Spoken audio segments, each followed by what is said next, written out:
Je pense qu'il y a vraiment un lieu qui est essentiel dans le leadership, c'est ce qu'on appelle change management ou la conduite du changement,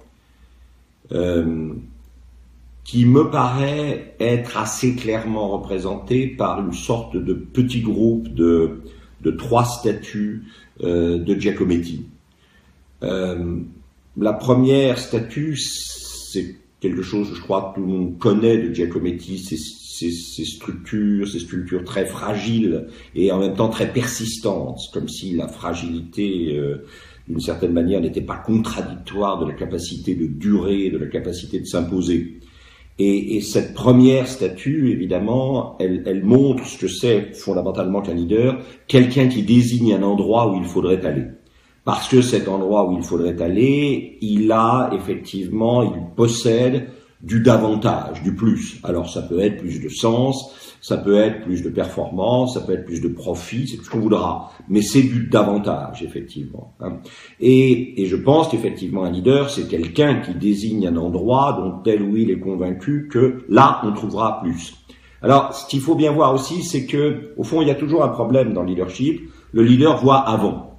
Et donc, il n'est pas anormal que dans l'exercice du leadership, il y ait des moments où le leader voyant voit des choses que personne ne voit encore. Alors, il peut pas s'installer dans cette espèce de possession, de voyance, parce que au fond, il ne sera sûr de voir que quand il aura partagé ce qu'il voit, quand elle aura partagé ce qu'elle voit. Et ça, pour moi, c'est très important. Le leader, au fond, c'est quelqu'un qui accepte de partager et de faire modifier en la partageant sa vision pour qu'elle puisse modifier les autres.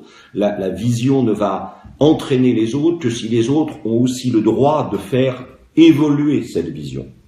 Alors, ce qu'il faut bien savoir, c'est que quand le leader désigne l'endroit où il faudrait aller, ça n'est jamais accueilli par les collaborateurs triomphalement ni avec bonheur. C'est pour ça que j'aime beaucoup cette autre statue de Giacometti, où Giacometti montre un personnage qui chancelle, qui titube. Je crois que tout collaborateur auquel on désigne la nécessité de changer, la nécessité d'aller ailleurs, est un collaborateur qui potentiellement chancelle ou titube. Parce qu'au fond, ce qu'elle ou il a appris, ce dont la maîtrise fait son honneur, c'est ça dont on lui dit finalement que probablement ça n'est plus pertinent. Et que donc il y a un aspect, moi je crois qu'il faut être très clair là-dessus, il y a un aspect d'humiliation. C'est-à-dire au fond, j'ai fait des efforts pour acquérir une compétence, l'acquisition de cette compétence fait mon honneur, et tout d'un coup vous me dites clairement, ben voilà, ta compétence, elle est plus pertinente, elle ne vaut plus.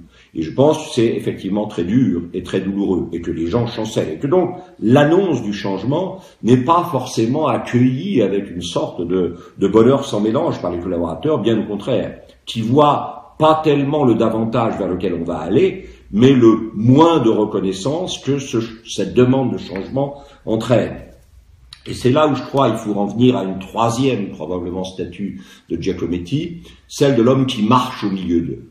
Je pense qu'un leader ne peut entraîner vers le changement que à partir du moment où elle ou il est perçu comme n'étant pas indemne du changement auquel elle ou il invite.